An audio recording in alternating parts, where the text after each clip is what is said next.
Baik, Assalamualaikum warahmatullahi wabarakatuh. Perkenalkan, nama saya Ari Amalia Rosiana dengan NIM 2387201001.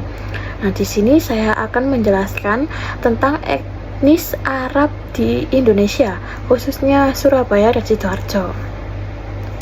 Nah, jadi masuknya etnis Arab di Indonesia ini sudah dimulai sejak ratusan tahun lalu, ketika para pedagang dan ulama dari Hadramaut datang ke Nusantara.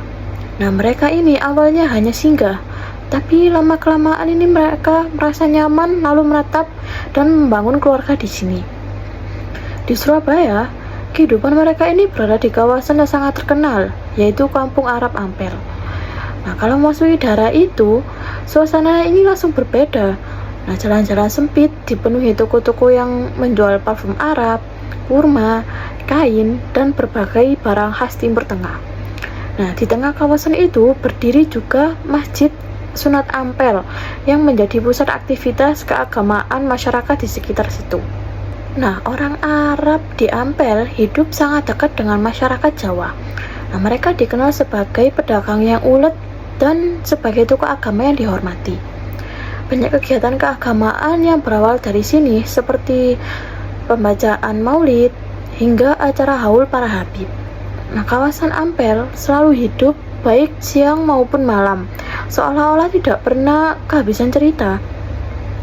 Nah, sementara itu di Sidoarjo, komunitas Arab tidak sebesar di Surabaya, tetapi tetap memiliki peran penting di kehidupan masyarakat.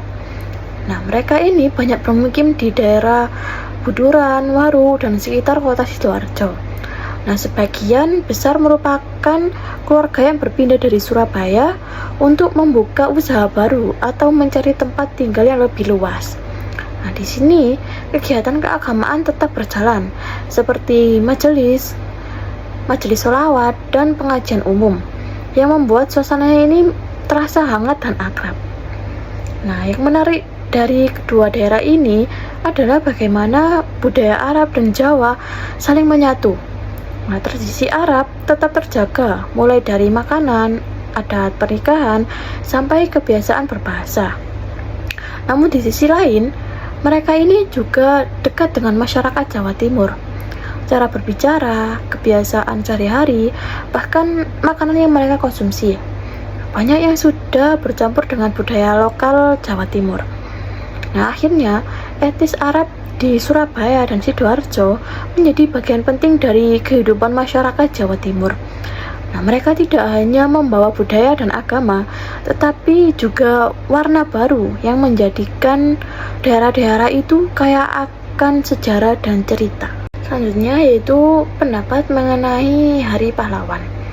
Nah, menurut saya, Hari Pahlawan ini bukan hanya mengingat para pahlawan yang namanya tercatat dalam sejarah, tetapi juga untuk mengenang semangat dan nilai-nilai mereka yang wariskan, seperti keberanian, persatuan, dan tekad yang kuat untuk mempertahankan tanah air. Nah, sejarahnya ini bermula dari peristiwa besar pada 10 November 1945 di Surabaya. Nah, saat itu rakyat Indonesia ini menghadapi penjajah yang persenjataannya jauh lebih lengkap. Namun, semangat, berani, dan rasa cinta tanah air membuat para pejuang Surabaya ini tidak gentar. Nah, mereka memilih melawan meskipun mereka tahu resikonya ini sangat besar. Nah, pertempuran itu akhirnya menjadi simbol keberanian dan pengorbanan yang luar biasa dari bangsa ini. Bagi saya, makna Hari Pahlawan ini tidak berhenti pada cerita pertempuran saja. Nah, Hari Pahlawan ini mengajarkan bahwa perjuangan bisa dilakukan dalam bentuk apapun. Kita mungkin tidak lagi berhadapan dengan senjata, tetapi kita tetap bisa berjuang melalui hal-hal sederhana, seperti belajar dengan sungguh-sungguh, membantu sesama, menjaga sikap, dan berbuat baik kepada orang lain. Nah, dengan cara seperti itu, sebenarnya kita ini sedang meneruskan semangat para pahlawan. Nah, mereka berjuang untuk kemerdekaan dan kita melanjutkannya dengan menjaga dan mengisi kemerdekaan itu dengan hal-hal yang bermanfaat. Nah, selanjutnya persyaratan untuk seseorang dianggap sebagai pahlawan. Jadi begini, Seseorang bisa dianggap sebagai pahlawan kalau ia punya jasa yang besar untuk orang banyak, berjuang tanpa pamrih, dan menunjukkan sikap-sikap baik seperti keberanian, ketulusan, serta kesediaan berkorban.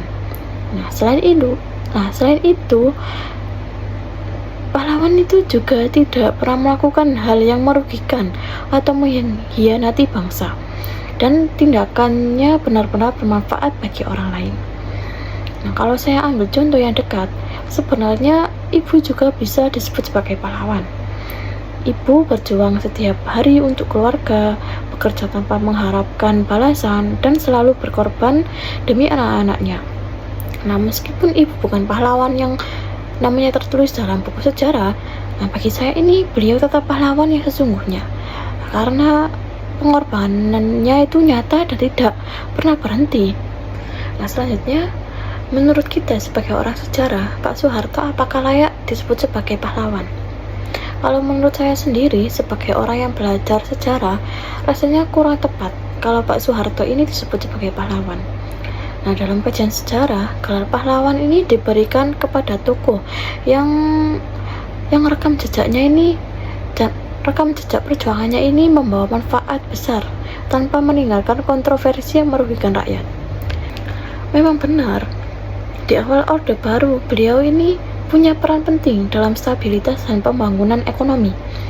Tapi kalau kita melihat keseluruhan masa pemerintahannya, ada banyak catatan penting yang tidak bisa begitu saja kita abaikan, seperti pelanggaran HAM, pembatasan kebebasan berpendapat, korupsi yang meluas, dan kekuasaan yang terlalu panjang dan cenderung otoriter.